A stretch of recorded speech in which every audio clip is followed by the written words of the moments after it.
Elías, el profeta que nunca murió. ¿Qué viaje tuvo Elías?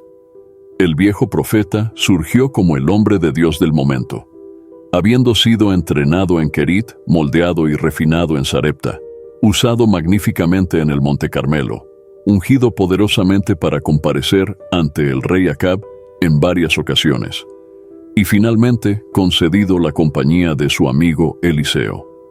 Elías parecía haber alcanzado la cima de las experiencias de la vida, heroicamente más allá de lo imaginable, pero humilde de corazón. Pero estaba a punto de superarlo todo, estaba a punto de evitar la muerte. La oscura guadaña de la muerte lo dejaría completamente ileso.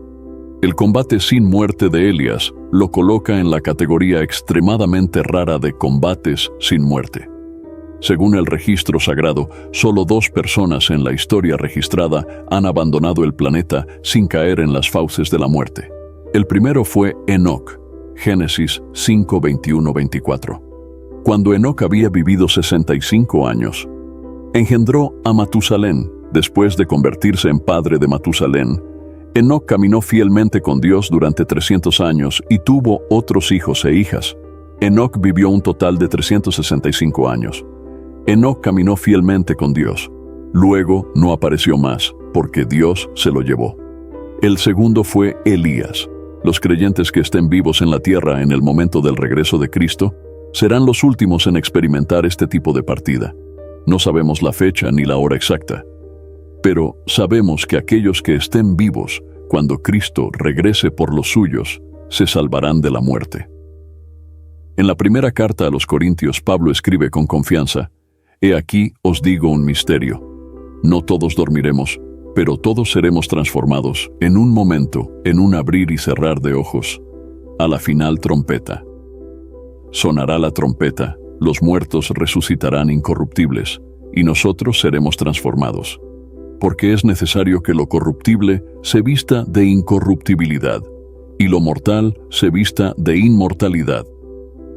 Y cuando lo corruptible se vista de incorruptibilidad, y lo mortal se vista de incorruptibilidad, vístete de inmortalidad, entonces se cumplirá la palabra que está escrita: la muerte ha sido destruida por la victoria». El aspecto notable de la historia de Elías es que él sabía que sería llevado al cielo sin morir. Como resultado, nos proporciona con un ejemplo apropiado de cómo debemos vivir en anticipación del regreso de Cristo. Por el contexto, es obvio que Dios le dio a Elías información sobre su partida final por adelantado. Aunque nunca se nos dice cuándo ni cómo hizo esto, como veremos, Dios también lo reveló a los hijos de los profetas, así como a Eliseo, el amigo íntimo del viejo profeta y su sucesor divinamente designado. Cuando el Señor estaba a punto de llevarse a Elías al cielo en un torbellino, Elías y Eliseo iban camino a Gilgal. Llegamos al último día de Elías en la tierra, cuando será llevado en un torbellino. El hebreo aquí también se puede traducir como en un soplo, en un momento ventoso, en una especie de movimiento arrollador. Elías sería arrebatado y, en ese instante, desaparecería de esta tierra a la presencia de Dios.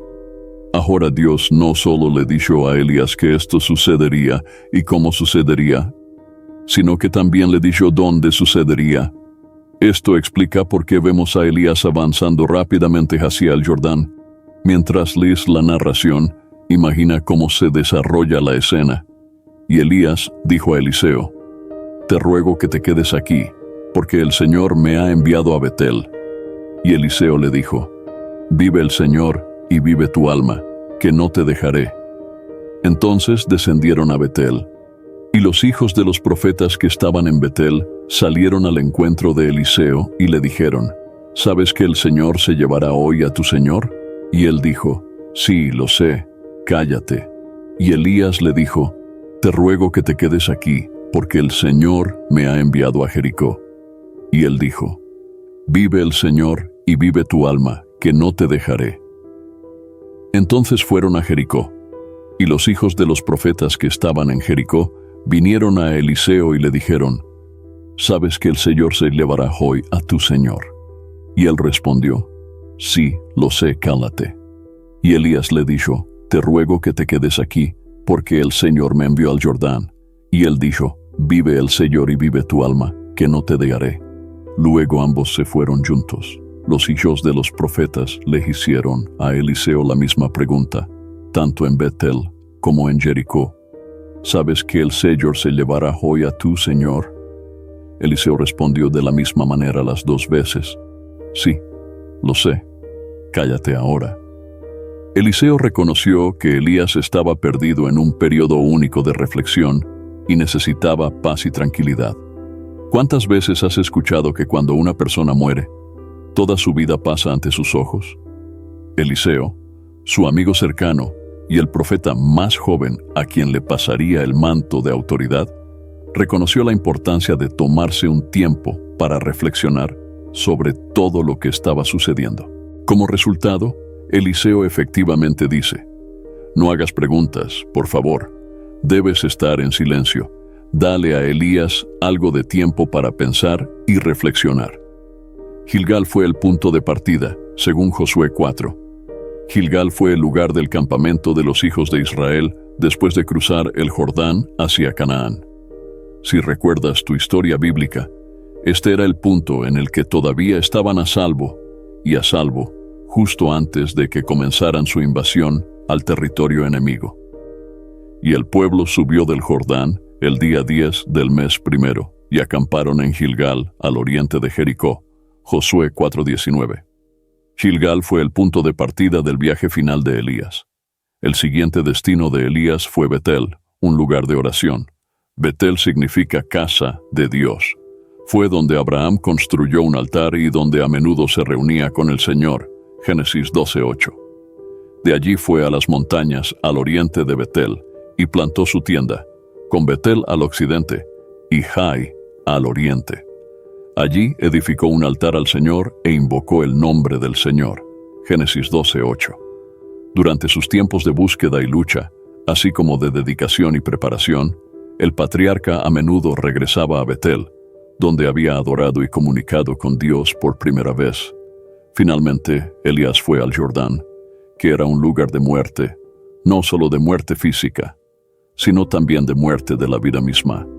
Allí, Elías recordó los días en que había renunciado a la fuerza de su propia carne y había muerto a sus propios deseos y planes.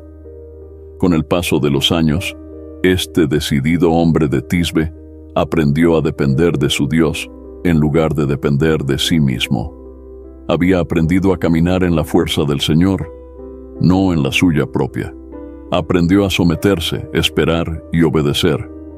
Esta negación de uno mismo no es algo que surja de forma natural. Es una virtud aprendida, alentada por pocos y modelada por aún menos, especialmente entre aquellos que han llegado a ser conocidos como personalidades tipo A. Los profetas son famosos por tener este temperamento, lo que hace que el logro de Elijah sea aún más notable. Era la arcilla más suave en las manos de su maestro, sin posibilidad de huir del heroísmo. Como ya se mencionó, sus mejores obras las realizó bajo la sombra del Todopoderoso. Su vida fue poderosa porque había llegado a un punto en el que aceptaba la muerte de sus propios deseos, si eso significaba mostrar la mayor gloria de Dios. ¿Cómo se aplica esto a nosotros? Hay una Jordania que es el destino final de todos nosotros. Por supuesto, la mayoría de nosotros no tenemos idea de cuándo llegaremos al Jordán. Puede que falten décadas para ello, o puede que no. Pero también existe otro tipo de muerte, que es la muerte del yo. Cuando aprendemos la necesidad de negarnos a nosotros mismos, esta muerte es parte de tomar nuestra cruz y seguirlo. Mateo 10:38. Cuando finalmente aprendemos a hacer esto, que es un pasaje difícil, la paz reina suprema. Separación, palabras iniciales.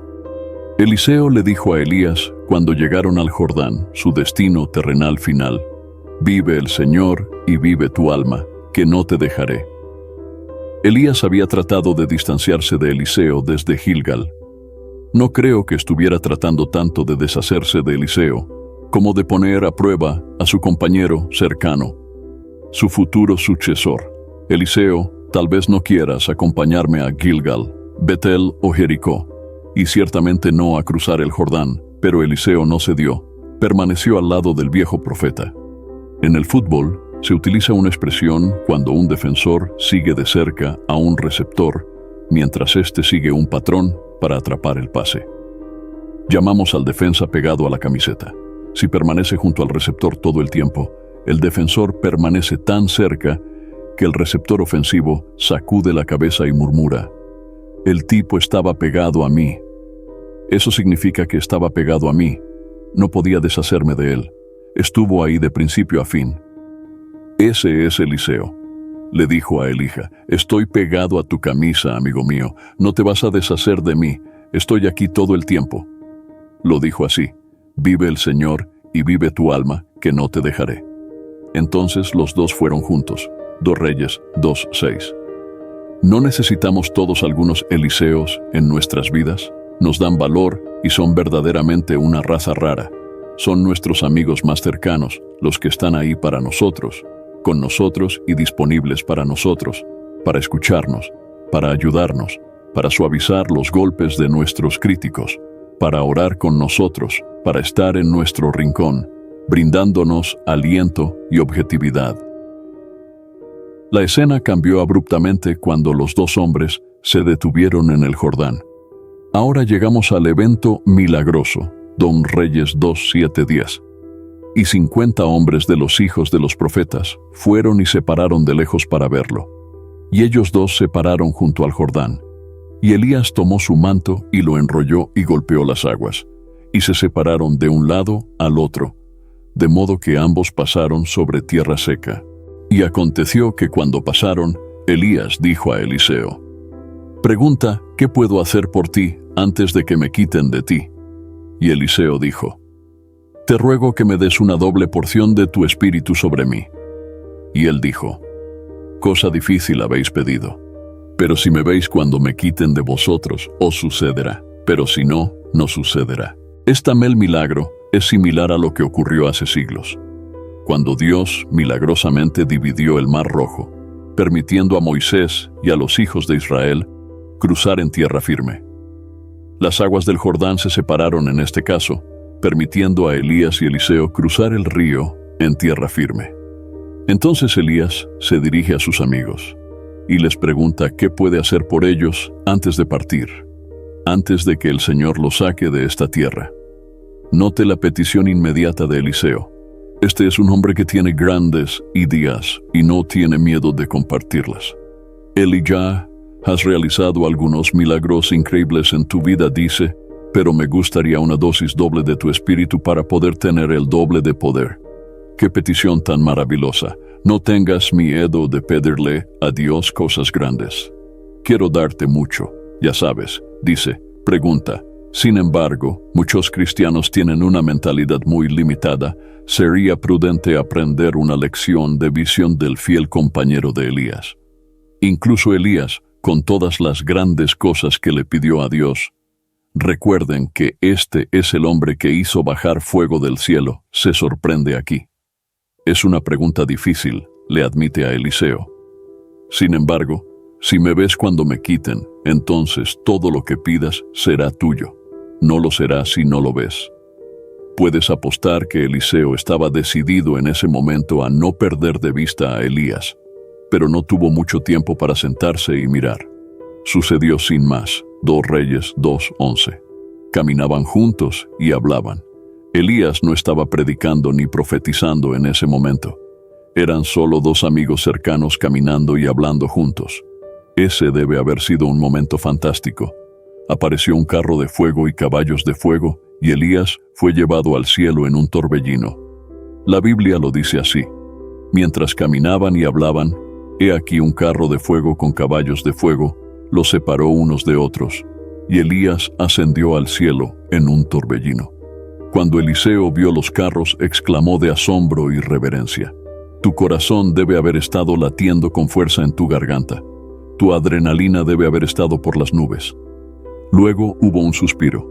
El torbellino sopló con fuerza contra la túnica, el cabello y la barba de Elías, y desapareció. Increíble momento. Consumación, manto de poder. Eliseo vio esto y exclamó: Padre mío, el carro y la gente de a caballo de Israel. Y nunca más lo volvió a ver. Luego tomó su propia ropa y la rompió en 2 pedazos. Recogió también el manto de Elías, que se le había caído, y regresó y se paró junto al Jordán. Y recogió el manto de Elías, que se le había caído, y golpeó las aguas, y dijo: ¿Dónde está el Dios de Jehová, el Dios de Elías? Y cuando también golpeó las aguas, se dividieron de un lado a otro, y pasó Eliseo. Cuando los hijos de los profetas que estaban en Jericó vieron esto, dijeron: El espíritu de Elías reposa sobre Eliseo. Ellos vinieron a su encuentro y se postraron en tierra ante él. Elías, el profeta del poder, se ha ido. Eliseo, profeta de doble poder, aquí preparado y a punto de ser grandemente usado por su Dios. Nada de Dios muere cuando muere un hombre o una mujer de Dios. Tendemos a olvidar eso. Eliseo es un claro ejemplo. Dios siempre tuvo un plan de contingencia. Considere esto. Él ha tenido sus hombres y mujeres en cada época para continuar su obra. A lo largo de los siglos, Dios nunca se ha sentido frustrado, preguntándose qué hará su pueblo ahora que Él se ha ido, ahora que ya no está con ellos. Nuestro Dios creador es todopoderoso. Nunca se queda sin suministros. Eliseo quedó sorprendido y aturdido por un breve momento, pero no duró mucho. Se inclinó y tomó el manto del profeta, recordando las palabras de Elías. Cruzó de nuevo el Jordán, reclamando el poder que ahora era suyo, y comenzó su propio ministerio profético a partir de entonces. El plan de Dios nunca flaqueó. Elías sale, entra Eliseo. No podemos evitar preguntarnos si Eliseo estudió ese viejo manto en los años siguientes, recordando aquellos días gloriosos cuando su mentor y amigo estaba solo, representando la presencia de Dios y proclamando su mensaje. El recuerdo del Elías mayor, un hombre de heroísmo y humildad, sirvió para fortalecer al Eliseo más joven, a quien Dios pretendía utilizar aún más poderosamente.